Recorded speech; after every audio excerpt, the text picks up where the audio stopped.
अरविंद केजरीवाल सड़क से संसद तक, आम आदमी से आम आदमी पार्टी तक, आम आदमी पार्टी से शीश महल तक, शीश महल से तिहाड़ तक।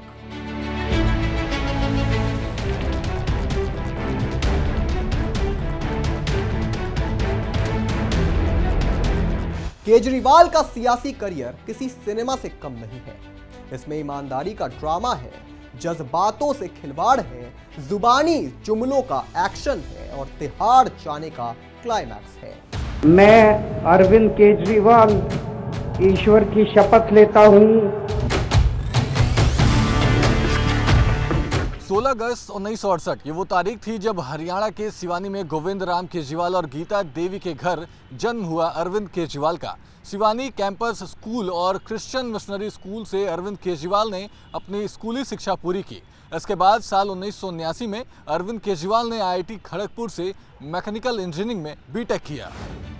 अरविंद केजरीवाल शुरुआत से ही पढ़ाई में काफी अच्छे थे और शायद यही कारण था कि उन्होंने 1995 में भारत के सबसे मुश्किल एग्जाम UPSC का एग्जाम दिया और उसको पास भी कर लिया। ज्वाइंट इनकम टैक्स कमिश्नर के पद पर काम किया। केजरीवाल ने 1995 में अपनी बैचमेट सुनीता से शादी कर ली थी। साल 2016 में सुनीता केजरीवाल ने अपनी सर्विस से VRS ले लिया था। वो भारतीय राजस्व सेवा यानी IRS अधिकारी थी। अरविंद केजरीवाल के 2 बच्चे, बेटा पुलकित और बेटी हर्षिता है। 2006 में अरविंद केजरीवाल को भ्रष्टाचार के खिलाफ मुहिम चलाने के लिए रेमन मैग्सेस पुरस्कार से सम्मानित किया गया और यही वो साल था जब केजरीवाल ने अपनी ज्वाइंट इनकम टैक्स कमिश्नर पद से इस्तीफा दिया था। ये वही घटनाक्रम है जिसके बाद अरविंद केजरीवाल की मुलाकात अन्ना हजारे से होती है, जो एक सामाजिक कार्यकर्ता और भ्रष्टाचार के विरोधी रहे हैं। और शायद ये कहना गलत नहीं होगा कि केजरीवाल ने अन्ना हजारे की उंगलियों को थामकर ही आज आम नेता से देश के जाने माने नेता बन गए।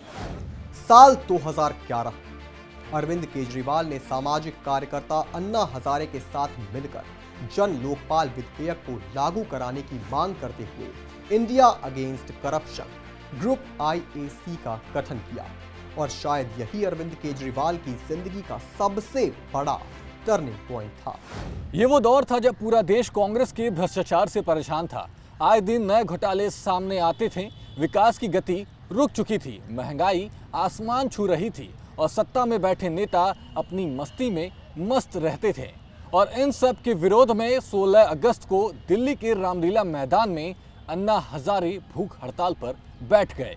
गीतों की आवाज, लहराते हुए तिरंगे, शांतिपूर्ण सभाएं, अनुशासन का आकर्षण और एक कड़ा संदेश, जन लोकपाल का आंदोलन एक आंधी बन चुकी थी। लखनऊ, पटना, कोलकाता, बेंगलोर, भोपाल, जयपुर और इंदौर जैसे शहरों में भी आंदोलन की आंधी उठ चुकी थी। लोकपाल बिल 1968 से 42 साल से लोकसभा में पेंडिंग पड़ा हुआ है, पार्लियामेंट में, और वो जो बिल पेंडिंग पड़ा हुआ है वो बहुत ही कमजोर कानून है।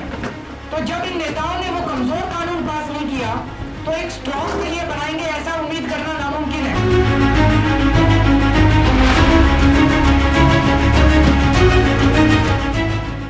2011 में भारत भर के कई गांधीवादी स्वयं सेवकों और सामाजिक कार्यकर्ताओं द्वारा शुरू की गई छोटी छोटी कार्रवाइयों के साथ बदलाव का एक नया युग शुरू हुआ और इस युग की शुरुआत करने में अन्ना हजारे ने सबसे बड़ी भूमिका निभाई। अन्ना हजारे के साथ इस आंदोलन में उस समय अरविंद केजरीवाल, किरण बेदी, कुमार विश्वास, संजय सिंह और मनीष सिसोदिया ने अहम भूमिका निभाई। अन्ना हजारे के बाद अरविंद केजरीवाल इस आंदोलन का प्रमुख चेहरा बनकर उभरे। लाखों लोगों के इस सैलाब ने हिंदुस्तान के संसद तक को झकझोर कर रख दिया। एक सुर में बोल चुकी थी संसद, अन्ना जी अब अनशन तोड़ो। मगर शायद उस वक्त अन्ना को नहीं पता था कि जल्द ही उनका सामना इस आंदोलन के सबसे बड़े धोखेबाज से होने जा रहा है। गांधी की याद दिलाने वाले तरीके से अन्ना हजारे ने सरकार पर दबाव डालने के लिए अनिश्चितकालीन भूख हड़ताल की ताकि एक ऐसा विधेयक पारित किया जा सके जो भ्रष्टाचार को प्रभावी ढंग से रोक सके, नागरिकों की शिकायतों का निवारण कर सके और मुखबिरों की रक्षा कर सके। उनके नेतृत्व में एक प्रभावशाली जन विद्रोह शुरू हुआ जो 16 से 27 अगस्त 2011 को चरम पर था। इस वक्त जिस रामलीला मैदान में हम खड़े हैं, इसी मैदान में अन्ना हजारे के ये प्रयास 12 दिनों के बाद समाप्त हो गए, जब सरकार ने विधेयक में प्रस्तावित संशोधन करने के लिए संवैधानिक रूप से सहमति व्यक्त की। लोकसभा और राज्यसभा ने लोकपाल विधेयक में प्रस्तावित संशोधन पर सदन की भावना से अवगत कराते हुए एक प्रस्तावित पारित किया, जिसमें संवैधानिक रूप से सहमति व्यक्त की गई। प्रधानमंत्री और न्यायपालिका को प्रस्तावित लोकपाल के अधिकार क्षेत्र में लाया जाना चाहिए। सभी सरकारी कर्मचारियों को प्रस्तावित लोकपाल के दायरे में लाया जाना चाहिए और सभी सार्वजनिक कार्यों के लिए एक नागरिक चार्टर पर विचार किया जाना चाहिए, यानी कि सार्वजनिक सेवाओं के लिए मार्गदर्शक सिद्धांतों का एक सेट जो खुलेपन, दक्षता और परामर्श के मानकों को स्थापित करता हो। कांग्रेस की सरकार ने चैन की सांस ली। पूरे देश में जश्न शुरू हो गया, मानो ये पूरे देश की जीत थी। सरकार पर आने वाले लोकसभा चुनाव का दबाव था। अन्ना हजारे को भारत के इतिहास के सबसे बड़े आंदोलनकारी के रूप में देखा जाने लगा, मगर शायद देश इस बात से अनजान था कि इस पूरी कहानी में अब तक का सबसे बड़ा ट्विस्ट आना बाकी था। सरकार ने अन्ना, उनके अनुयायियों और भारतीय जनता से जो वादे किए थे उन्हें पूरा नहीं किया। विधेयक को विचार के लिए एक समिति को भेजा गया और इसे कभी पारित नहीं किया गया। कोई भी लोकपाल विधेयक उच्च सदन से सफलतापूर्वक पारित नहीं हो पाया और यहीं से शुरू हुई केजरीवाल के स्वार्थ, केजरीवाल के असली मकसद और केजरीवाल के फरेब की पूरी कहानी। अभियानकर्ता और भारत के लोग निराश हो गए और अन्ना के अभियान के सदस्य अलग हो गए। अन्ना के विश्वास को तार तार करते हुए अरविंद केजरीवाल ने अपने नेतृत्व में एक नई राजनीतिक पार्टी बनाने, ईमानदार उम्मीदवारों का चयन करने और संसद में प्रवेश करके राजनीतिक व्यवस्था को बदलने का प्रयास करने का फैसला किया। मगर क्या ये सिर्फ एक संयोग था? अरविंद केजरीवाल ने 2 अक्टूबर 2012 को अपने राजनीतिक दल का गठन किया। 24 नवंबर 2012 को आम आदमी पार्टी बनाई गई। एक शातिर दिमाग व्यक्ति जब ख्यालों में योजनाएं बनाता है, उन्हें अंजाम देता है और सफलता भी पा जाता है, तो उसमें अहंकार से लिप्त आत्मविश्वास पैदा होता है। केजरीवाल का IIT में सफल होना, अखिल भारतीय राजस्व सेवा में उनका चुना जाना, काम ना करने के बावजूद आय होना और जनता के बीच उनके भरोसे ने उन्हें अति महत्वाकांक्षी बनाया। चूंकि अधिकारी से ऊपर राजनेता होते हैं, इसलिए अन्ना हजारे की आड़ लेकर राजनीति में आए। अन्ना हजारे का विश्वास तो तोड़ा, मगर जनता का विश्वास तोड़ना अभी बाकी था। केजरीवाल की स्ट्रैटेजी साफ थी। सर पर टोपी, हाथ में झाड़ू और मुंह पर सिर्फ एक ही बात, मैं हूं आम आदमी। ऐसा लग रहा था जैसे केजरीवाल जनता को ये बताने निकले हैं कि वो हाथों में झाड़ू लेकर इस देश की राजनीति को साफ करना चाहते हैं, मगर जनता इस बात से अनजान थी। केजरीवाल ने हाथों में झाड़ू राजनीति साफ करने के लिए नहीं उठाया है। 2013 में आम आदमी पार्टी ने दिल्ली विधानसभा चुनाव लड़ा और अरविंद केजरीवाल ने कांग्रेस की पूर्व सीएम शीला दीक्षित को हरा दिया, मगर यहां से शुरुआत हुई देश की जनता से सबसे बड़ी धोखेबाजी की।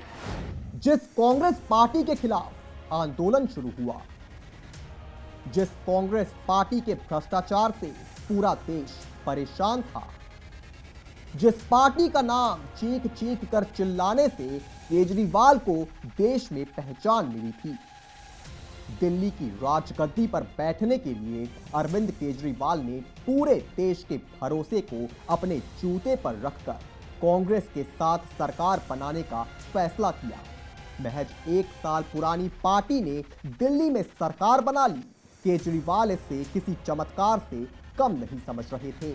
आम आदमी पार्टी ने 28 सीटें जीती थी। हालांकि कांग्रेस और केजरीवाल का ये साथ ज्यादा दिन तक नहीं चला और 49 दिन बाद ही सरकार गिर गई। इस तरह इस कहानी का इंटरवल एक बार फिर से जनादेश से होता हुआ सड़क पर पहुंच गया।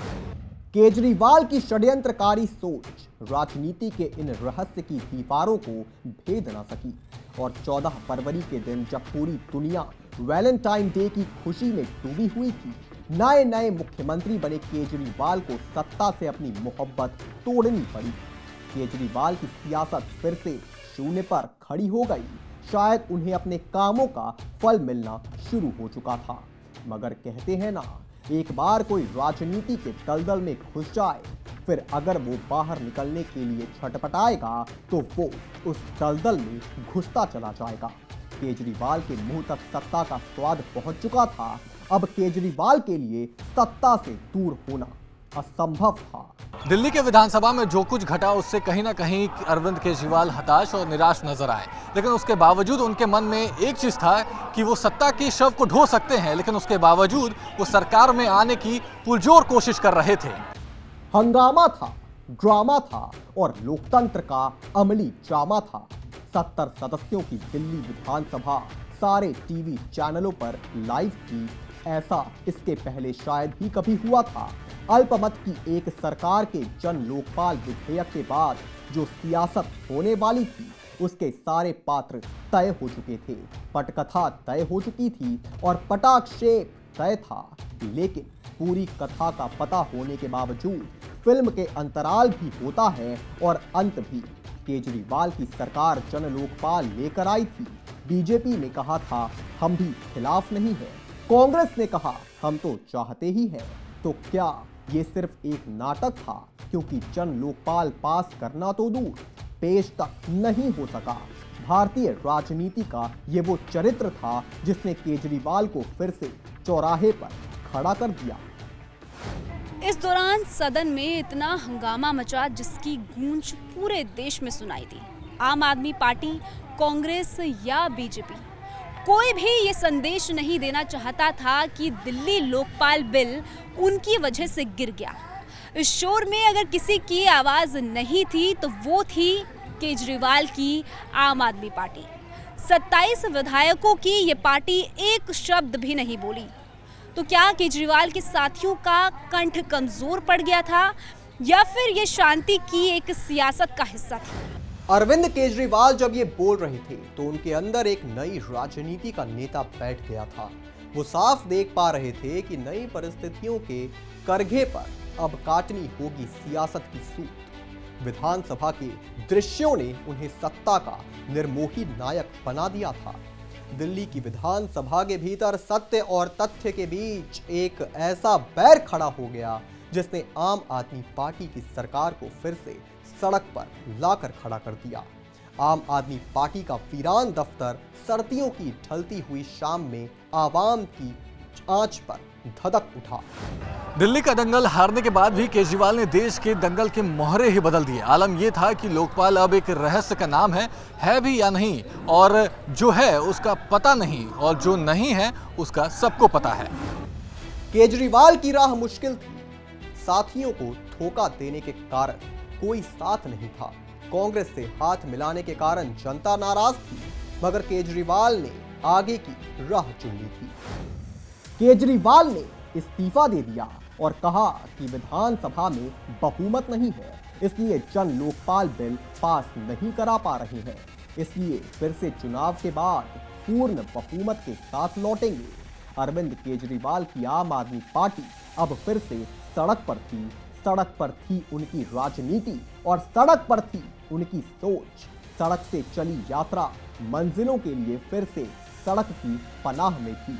अरविंद केजरीवाल के मुख्यमंत्री पद से इस्तीफा देने के बाद दिल्ली में राष्ट्रपति शासन लागू हो गया।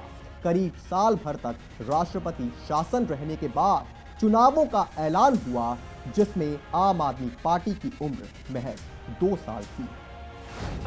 लोहा गर्म था और अब समय था सही समय पर हथौड़ा चलाने का। जनता को केजरीवाल के 49 दिन से पहले की सरकार याद थी और एक बात तो साफ थी कि इस बार जनता कांग्रेस को वोट नहीं देने वाली है। केजरीवाल उत्साह से भरपूर थे। केजरीवाल ने कई मोर्चों से कांग्रेस पर हमला करना शुरू कर दिया और एक बार फिर लोकपाल बिल नाम का धुआं उठने लगा। केजरीवाल ने दिल्ली की जनता से कई वादे किए। एक वक्त राजनीति में ना आने के अपने बच्चों की कसम खाने वाले केजरीवाल अब पक्के नेता बन चुके थे। जनता से वादे करते थे, उन्हें बड़े बड़े सपने दिखाते थे और लोगों को बेहतर भविष्य का आश्वासन देते थे। जनता ही केजरीवाल की बातों से कनेक्ट कर रही थी, मानो जनता कह रही हो कि कांग्रेस के अलावा कोई भी चलेगा। हुआ फिर वो जिसकी लहर लंबे समय से दिखाई दे रही थी। साल भर तक देश की राजधानी दिल्ली में राष्ट्रपति शासन रहा। इसके बाद जब चुनाव हुए तो महज 2 साल पुरानी पार्टी आम आदमी पार्टी ने इतिहास रचते हुए 70 में से 67 सीटें जीत ली। महज 2 साल पुरानी पार्टी ने दिल्ली की जनता का दिल जीत लिया था। आम आदमी पार्टी चुनाव जीत चुकी थी। 70 में से 67 विधायक थे और केजरीवाल की ताजपोशी का समय आ चुका था। दिल्ली की गद्दी पर एक ऐसा व्यक्ति बैठने वाला था जिसे चंद सालों पहले तक कोई जानता नहीं था और अब दिल्ली की जनता अपने अच्छे समय का इंतजार कर रही थी। दिल्ली का मुख्यमंत्री बनने के बाद केजरीवाल का अंदाज लोगों को बहुत निराला लगा। वह आम आदमी की तरह अपनी नीली रंग की वैगनार में लोगों के बीच जाते थे, लाल बत्ती पर ट्रैफिक के बीच बत्ती के हरा होने का इंतजार करते थे, बिना सिक्योरिटी बिल्कुल आम आदमी की तरह सड़क पर घूमा करते थे। कई बार केजरीवाल को सड़क किनारे पानी पूरी खाते हुए भी देखा गया, मगर यह सारी ड्रामेबाजी भी केवल चंद दिनों के लिए थी। सत्ता और ताकत का एहसास होने के बाद केजरीवाल ने वह सभी सुविधाएं लेनी शुरू कर दी जो एक मुख्यमंत्री को मिलती है। वह आम आदमी की तरह कपड़े पहनते, मगर शहंशाह वाला सुख भोगते। मगर क्या यह सब केवल जनता को गुमराह करने के लिए था, क्योंकि असली पिक्चर अभी सबके सामने आना बाकी था। 2015 में सत्ता में आते ही केजरीवाल ने दिल्ली में बिजली पानी फ्री कर दिया, कई योजनाएं शुरू की, लेकिन ये बहुमत फूट भी लेकर आया। एक वक्त ऐसा आया जब प्रशांत भूषण और योगेंद्र यादव ने केजरीवाल पर सुप्रीम लीडर होने का आरोप लगाया। पार्टी ने प्रशांत भूषण, योगेंद्र यादव समेत आनंद कुमार और अजीत झा जैसे नेताओं को निकाल दिया। इसके बाद कुमार विश्वास और अरविंद केजरीवाल के रिश्ते बिगड़ने लगे और वक्त था जब कुमार विश्वास को अरविंद केजरीवाल अपना छोटा भाई बताते थे। केजरीवाल घमंड में इतने चूर थे, सत्ता का नशा उनकी आंखों में दिख रहा था। अब केजरीवाल के करीब केवल वो लोग थे जो केजरीवाल की चापलूसी करते थे। कुमार विश्वास को केजरीवाल ने 2018 में पार्टी से निकाल दिया।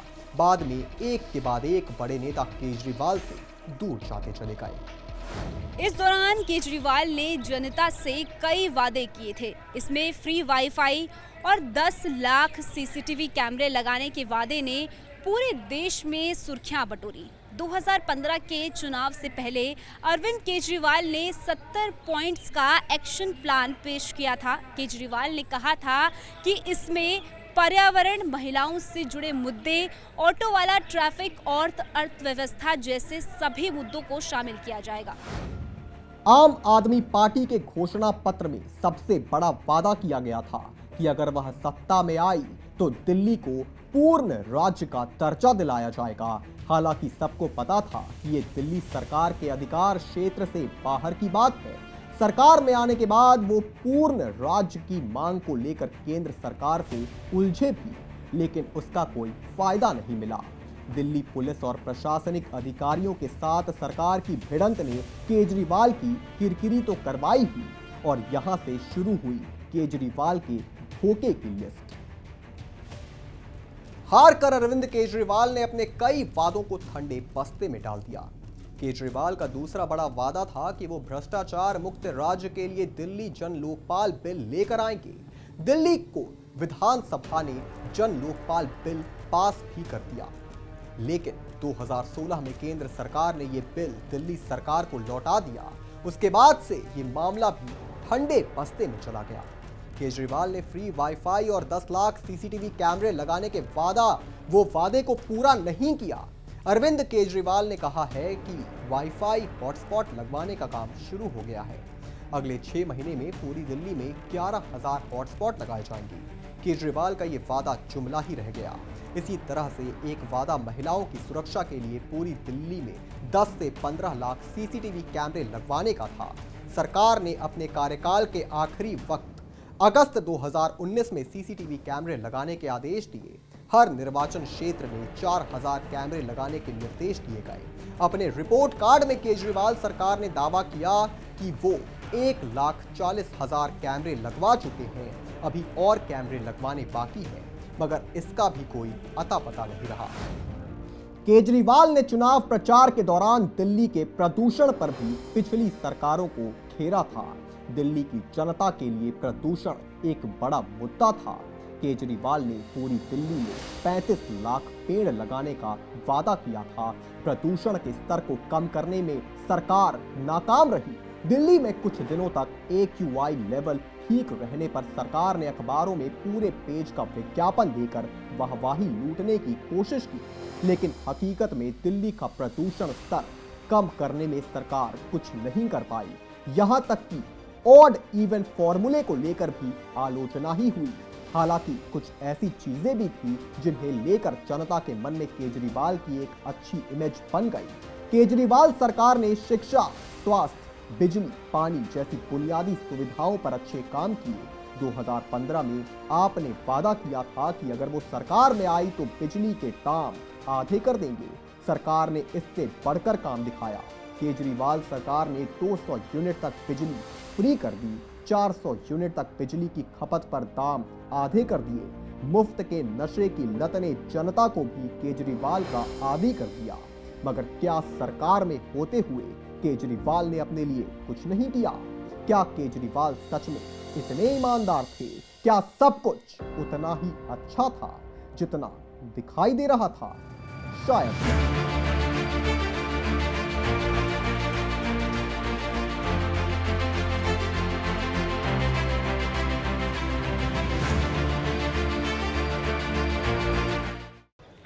केजरीवाल के सत्ता में आने का आधार ही आम आदमी था। वो आम आदमी पार्टी का खुद को नायक समझने लगे थे। लेकिन क्या एक आम आदमी किसी शीश महल में रहता है? क्या एक आम आदमी के घर में लाखों के पर्दे लगे होते हैं? क्या आपके हमारे घर में लाखों के फर्नीचर है? लेकिन केजरीवाल के दूसरे कार्यकाल के अंत तक ये सवाल उठने लगे थे। 2015 से 2020 के बीच अरविंद केजरीवाल राजनीति के एक मंझे हुए खिलाड़ी बन चुके थे। जनता को गुमराह करना, अपने सहयोगियों का इस्तेमाल करना और जुमलेबाजी के दम पर सत्ता में आने का अनुभव उन्हें हो चुका था। इस दौरान केजरीवाल के कई बड़े साथी उनसे छूट चुके थे, मगर इसका असर केजरीवाल के चेहरे पर नहीं दिख रहा था। वो इस बात को जानते थे कि सरकार चलाने के लिए केजरीवाल अकेले ही काफी है, क्योंकि जनता की नजर में उनकी ऐसी छवि बन चुकी है कि अब चाहे उन पर कितने भी आरोप लगे, वह छवि धूमिल नहीं हो सकती। और शायद इसी अहंकार के केजरीवाल का डाउनफॉल शुरू कर दिया। फरवरी 2020 में दिल्ली में जब विधानसभा के चुनाव हुए तो आम आदमी पार्टी ने फिर से चमत्कार कर दिया। इस चुनाव में आम आदमी पार्टी ने 70 में से 62 सीटों पर जीत दर्ज की। 2015 के मुकाबले सीटें थोड़ी कम जरूर हुईं, लेकिन तब भी ये किसी चमत्कार से कम नहीं था। नेताओं का पार्टी छोड़ना लोकसभा चुनाव, MCD चुनाव में कुछ खास न कर पाने से लग रहा था कि 2020 में आम आदमी पार्टी 2015 जैसा कमाल नहीं कर पाएगी। लेकिन इस बार भी केजरीवाल ने सबको चौंका दिया।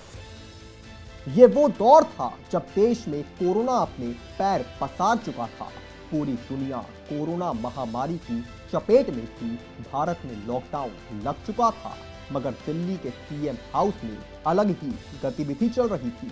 2020 की जीत केजरीवाल के लिए मील का पत्थर साबित हो रही थी। केजरीवाल इस दौरान अपने आप को सचमुच दिल्ली का राजा समझ रहे थे। केजरीवाल यह सोच रहे थे कि अब दिल्ली के कर्ता धर्ता सिर्फ और सिर्फ केजरीवाल हैं और इसलिए वह जिएंगे एक शहंशाह की जिंदगी। और फिर एक ऐसा खुलासा सामने आया जिसकी कल्पना किसी ने भी नहीं की थी। तीसरा कार्यकाल केजरीवाल के लिए उनके काले करतूतों का कच्चा चिट्टा खोलने आया था। पता चला कि जिस केजरीवाल ने अपना पहला चुनाव जीतने से पहले ये वादा किया था कि वो एक सादगी से भरा जीवन जिएंगे, कहा था कि उनके लिए 4-5 कमरों का एक साधारण घर ही काफी है, उसी केजरीवाल ने अपने सरकारी बंगले को शीश महल में तब्दील कर दिया है। खुलासा हुआ कि केजरीवाल ने दिल्ली में 6 flag staff road civil line स्थित अपने सरकारी आवास के नवीनीकरण में 45 करोड़ रुपए खर्च किए। केजरीवाल के बंगले के निर्माण के लिए 9 सितंबर 2020 से 2 जून 2022 में रकम जारी की गई। कुल खर्च में 11 करोड़ 30 लाख इंटीरियर डेकोरेशन में 6 करोड़ रुपए पत्थर और मार्बल लगाने में इस्तेमाल हुआ।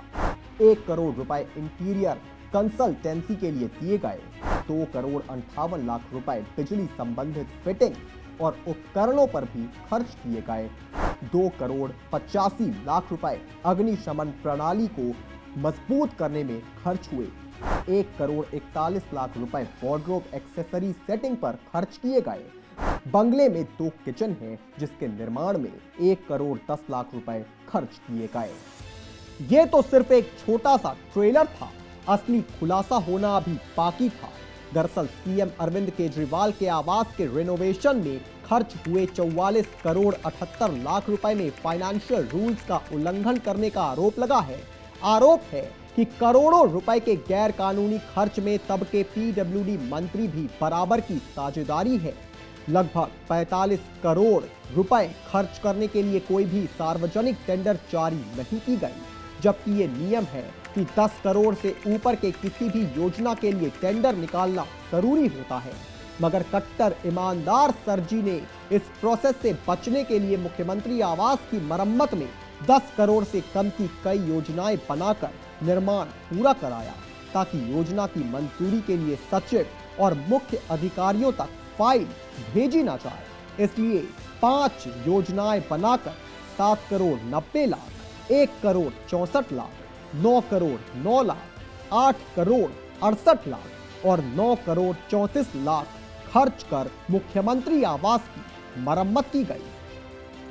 ये सिर्फ केजरीवाल के बुरे समय की शुरुआत थी, क्योंकि इसके बाद केजरीवाल के एक एक करके सभी घोटाले सामने आने शुरू हो गए थे। जल बोर्ड घोटाला। दिल्ली जल बोर्ड के पूर्व मुख्य इंजीनियर जगदीश कुमार अरोड़ा पर एनकेजी इंफ्रास्ट्रक्चर लिमिटेड को गलत तरह से 38 करोड़ रुपए का ठेका देने का आरोप है।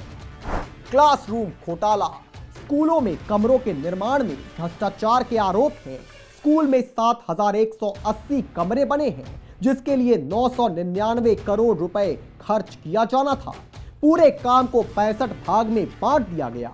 उसके बाद कई काम की लागत 2 गुना तक बढ़ाकर मनमाने तरीके से अपने पसंद के ठेकेदार को दे दिया गया। पैनिक बटन के नाम पर 500 करोड़ का घोटाला। पैनिक बटन और महिला सुरक्षा के नाम पर जमा किए गए 500 करोड़ कहां गए, इसकी जानकारी किसी को भी नहीं है। पैनिक बटन को टैक्सी में लगाने के लिए 9,000 रुपए और बसों के लिए 22,000 रुपए निजी सेलर से वसूले गए थे। मगर एक ऐसा घोटाला भी था जिसने सड़क से सीएम और सीएम से शीश महल के महाराज बने केजरीवाल को तिहाड़ की सलाखों के पीछे पहुंचा दिया था, और वो था शराब घोटाला। दिल्ली सरकार ने नवंबर 2021 में एक नई आबकारी नीति लागू की थी। इस नीति के तहत दिल्ली में शराब के कारोबार को निजी हाथों में सौंपा गया, लेकिन यह नीति शुरू से ही विवादों में रही। बढ़ते विवाद को देखते हुए दिल्ली सरकार ने जुलाई 2022 में इस नीति को रद्द कर दिया और फिर से पुरानी नीति बहाल कर दी। 8 जुलाई 2022 के दिल्ली के तत्कालीन मुख्य सचिव नरेश कुमार ने दिल्ली के उपराज्यपाल आर्थिक अपराध शाखा मुख्यमंत्री अरविंद केजरीवाल और उप मुख्यमंत्री मनीष सिसोदिया को एक रिपोर्ट भेजी। इस रिपोर्ट में कहा गया कि आबकारी विभाग के प्रमुख होने के नाते मनीष सिसोदिया ने एलजी की मंजूरी के बिना यह नीति लाई। इसके जरिए फर्जी तरीके से राजस्व कमाए गए। शराब बेचने वाली कंपनियों को लाइसेंस फीस में 144.36 करोड़ रुपए की छूट दी गई। इस तरह सरकारी खजाने को इतने करोड़ रुपए का नुकसान हुआ। एलजी ने यह रिपोर्ट सीबीआई को भेज दी और जांच की सिफारिश की। इसके बाद सिसोदिया को गिरफ्तार कर लिया गया। उन पर आरोप थे कि उन्होंने विदेशी शराब की कीमतों में बदलाव किया और प्रति बियर 50 रुपए का आयात शुल्क हटाकर लाइसेंस धारकों को अनुचित फायदा पहुंचाया। सीबीआई ने कहा था कि मनीष सिसोदिया सहित 15 लोगों के खिलाफ मुकदमा दर्ज किया गया है। इनमें दिल्ली के तत्कालीन एक्साइज कमिश्नर और 2 अन्य अधिकारी, 2 कंपनियां और 9 कारोबारियों के नाम शामिल थे। 27 सितंबर 2022 को सबसे पहले विजय नायर को गिरफ्तार किया गया। वह ओनली मच लाउडर का पूर्व सीईओ है। 28 सितंबर 2022 को अगले ही दिन ईडी ने समीर महेंद्रू को गिरफ्तार किया। वह इंडो स्पिरिट्स ग्रुप के एमडी हैं। 26 फरवरी 2023 को मनीष सिसोदिया को गिरफ्तार किया गया। वह दिल्ली सरकार में आबकारी विभाग के मंत्री थे। सीबीआई के बाद ईडी ने भी उन्हें गिरफ्तार कर लिया। 4 अक्टूबर 2023 को आपके राज्यसभा सांसद संजय सिंह को गिरफ्तार किया गया। उन पर मनी लॉन्ड्रिंग के आरोप थे। 15 मार्च 2022 को तेलंगाना के पूर्व सीएम केसीआर की बेटी की कविता को गिरफ्तार किया गया। और आखिरकार 21 मार्च 2024 को सीएम अरविंद केजरीवाल को गिरफ्तार कर लिया गया। केजरीवाल जेल तो गए, मगर उन्होंने अपनी कुर्सी नहीं छोड़ी। वह लगातार जमानत याचिका डालते रहे। कोर्ट ने बार बार उनकी अर्जी को खारिज किया। विपक्षी दलों के दबाव के बावजूद उन्होंने कुर्सी नहीं छोड़ी। जनता में नाराजगी थी। जनता के नजर में अब केजरीवाल पहले जैसे नहीं थे। जेल से केजरीवाल कोई ठोस निर्णय नहीं ले रहे थे। गर्मी में दिल्ली में पानी की समस्या और बरसात में दिल्ली में जल भराव से जनता बेहद नाराज थी, मगर फिर भी केजरीवाल अपनी कुर्सी छोड़ने के लिए राजी नहीं थे। 21 मार्च 2024 ईडी ने 21 मार्च को शराब घोटाले से जुड़ी मनी लॉन्ड्रिंग केस में अरविंद केजरीवाल को अरेस्ट किया। गिरफ्तारी से पहले ईडी ने अरविंद केजरीवाल को 9 बार समन भेजा था, लेकिन वह कभी पेश नहीं हुए थे। 10 मई 2024 लोकसभा चुनाव से पहले केजरीवाल को सुप्रीम कोर्ट ने 10 मई 2024 को अंतरिम जमानत दी। यह जमानत 1 जून तक के लिए कुछ शर्तों के साथ मिली थी। 2 जून 2024 शराब नीति मामले में सुप्रीम कोर्ट की ओर से दी गई अंतरिम जमानत खत्म होने के 1 दिन बाद केजरीवाल ने तिहाड़ जेल में सरेंडर किया। वह तभी से जेल में बंद थे। 26 जून 2024 सीबीआई ने केजरीवाल को औपचारिक तौर पर गिरफ्तार कर लिया। सीबीआई ने कथित शराब घोटाले से जुड़े भ्रष्टाचार के मामले में केजरीवाल को अरेस्ट किया था। राउज एवेन्यू कोर्ट में विशेष न्यायाधीश अमिताभ रावत ने सीबीआई को केजरीवाल को औपचारिक रूप से गिरफ्तार करने की इजाजत दी थी। जब सीबीआई ने केजरीवाल को अरेस्ट किया, तब वह पहले से ही ईडी मामले में हिरासत में थे। सुप्रीम कोर्ट ने अरविंद केजरीवाल को ईडी केस में अंतरिम जमानत देकर बड़ी राहत दी। हालांकि सीबीआई की गिरफ्तारी की वजह से वह जेल से बाहर नहीं आ सके। 5 अगस्त 2024 दिल्ली हाईकोर्ट ने सीबीआई की गिरफ्तारी को सही ठहराते हुए फैसले को बरकरार रखा और उन्हें जमानत के लिए निचली अदालत में जाने का निर्देश दिया। 12 अगस्त 2024 अरविंद केजरीवाल के वकील ने दिल्ली हाईकोर्ट के आदेश को सुप्रीम कोर्ट में चुनौती देते हुए केजरीवाल की जमानत की मांग की। 5 सितंबर 2024 सुप्रीम कोर्ट ने मामले की सुनवाई की और दलीलें सुनने के बाद जमानत पर आदेश सुरक्षित रख लिया गया था। 13 सितंबर 2024 सुप्रीम कोर्ट ने अरविंद केजरीवाल को सीबीआई केस में भी जमानत दे दी। इसी के साथ उन्हें जेल से बाहर आने का रास्ता खुल गया। जस्टिस कांत ने अपने फैसले में कहा कि केजरीवाल को सीबीआई मामले में 10 लाख रुपए के जमानती बॉन्ड पर जमानत दी जाती है। 17 सितंबर ये वही तारीख थी जब अरविंद केजरीवाल ने जनता के बीच अपने बढ़ते हुए विरोध को देखते हुए मुख्यमंत्री पद से इस्तीफा देने का ऐलान कर दिया था। मगर इस वक्त भी केजरीवाल अपनी राजनीति से बाज नहीं आए। उन्होंने बड़ी ही सोची समझी रणनीति के तहत अपनी कुर्सी छोड़ी। उन्होंने विधानसभा चुनाव आने से ठीक पहले अपनी कुर्सी इसीलिए छोड़ी ताकि जनता उनके काले करतूत को भूल जाए। उन्हें याद था कि 49 दिन की सरकार गिरने के कारण दूसरी बार उन्हें पूर्ण बहुमत मिला था। केजरीवाल यह सोच रहे थे कि इस बार भी उन्हें मुख्यमंत्री पद छोड़ने पर जनता की सहानुभूति मिलेगी। केजरीवाल ने आतिशी को ट्रंप कार्ड की तरह इस्तेमाल किया। केजरीवाल को यह पता था कि वुमेन कार्ड खेलने से दिल्ली की जनता के बीच उनकी छवि साफ हो जाएगी। केजरीवाल ने आतिशी को मुख्यमंत्री इसलिए बनाया ताकि आतिशी उनके कहे अनुसार चलती हुई नजर आए और साथ ही अपने आप को मुख्यमंत्री न समझें। इसका उदाहरण भी साफ साफ देखने को मिला जब आतिशी ने मुख्यमंत्री के बंगले में शिफ्ट होने से मना कर दिया। यहां तक तो फिर भी ठीक था, मगर आतिशी ने मुख्यमंत्री की कुर्सी पर भी बैठने से मना कर दिया। उन्होंने मुख्यमंत्री की कुर्सी के बगल में अपनी कुर्सी लगाई और एक संदेश दिया कि भले ही अरविंद केजरीवाल मुख्यमंत्री पद से इस्तीफा दे चुके हैं, मगर इस वक्त भी दिल्ली के मुख्यमंत्री अरविंद केजरीवाल ही हैं। इधर दबाव में आकर सुनीता केजरीवाल, अरविंद केजरीवाल की पत्नी, उन्हें शीश महल खाली करना पड़ा। इसमें भी एक झोल सामने आया। एक वीडियो बड़ी तेजी से वायरल हुआ जिसमें सुनीता केजरीवाल अधिकारियों को शीश महल की चाबी देती नजर आ रही है। बाकायदा इस कृत्य का वीडियो शूट किया गया, मगर चंद घंटे भी नहीं बीते थे कि अधिकारियों की ओर से एक ट्वीट जारी किया गया जिसमें यह कहा गया कि सुनीता केजरीवाल ने चाबी देने का वीडियो बनाने के बाद अधिकारियों से चाबी वापस ले ली थी। इस वक्त दिल्ली की जनता बेहाल है। यमुना जहरीली हो चुकी है, हवा जहरीली हो चुकी है, सड़क बेहाल है और केजरीवाल चुनाव की तैयारियों में मशरूफ है। मगर बड़ा सवाल ये है कि इस बार भी केजरीवाल जनता के बीच उस आत्मविश्वास के साथ जा पाएंगे? क्या जनता एक बार फिर केजरीवाल को उस ईमानदार नेता की तरह देख पाएगी? और इतने सारे लालचन होने के बाद क्या केजरीवाल इस बार भी दिल्ली की गद्दी पर दोबारा बैठ जाएंगे? क्योंकि केजरीवाल इतिहास के पहले ऐसे मुख्यमंत्री हैं जिन्होंने जेल जाने के बाद भी अपने पद से इस्तीफा नहीं दिया। उन्होंने मुख्यमंत्री पद की गरिमा नहीं रखी। झारखंड के सीएम हेमंत सोरेन भी जब जेल गए थे तो उन्होंने अपने पद से इस्तीफा दे दिया था। बाद में वापस आने के बाद उन्होंने अपनी गद्दी हासिल कर ली थी, मगर केजरीवाल ने मुख्यमंत्री पद की गरिमा को तार-तार करते हुए और जनता के विश्वास पर प्रहार करते हुए तिहाड़ से अपनी सरकार चलाई। क्या इससे बड़ा कलंक किसी भी मुख्यमंत्री पर लग सकता है? आने वाले चुनाव में जनता जरूर केजरीवाल से सवाल करेगी कि आखिर आपने तिहाड़ से सरकार चलाने की जुर्रत कैसे की? आपने जनता के विश्वास से खिलवाड़ कैसे किया? और इतने सालों में अपने दिल्ली की जनता के लिए किया ही क्या?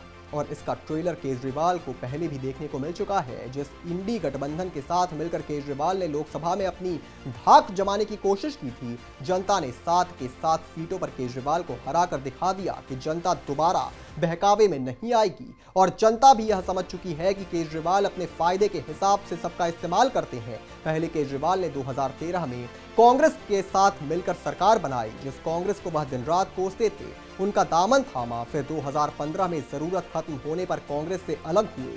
फिर 2024 में मोदी की लहर के बीच एक बार फिर कांग्रेस का साथ दिया और अंत में एक बार फिर से दिल्ली के चुनाव में अकेले उतरने की तैयारी में है। मगर यहाँ बड़ा सवाल ये भी उठता है कि केजरीवाल कब तक इस भद्दी राजनीति को लेकर अपने करियर में आगे बढ़ते रहेंगे। उन्होंने पंजाब में भी वही किया, वह दिल्ली में जो कर रहे थे, झूठे वादे किए, झूठे सपने दिखाए, फ्री की योजनाओं का लालच दिया और आज पंजाब का भी वही हाल है जो दिल्ली का है। क्या मुफ्त की राजनीति केवल वोट पाने का एक जरिया बनकर रह गई है? क्या अपने काम के दम पर अब केजरीवाल जनता से वोट नहीं मांग सकते?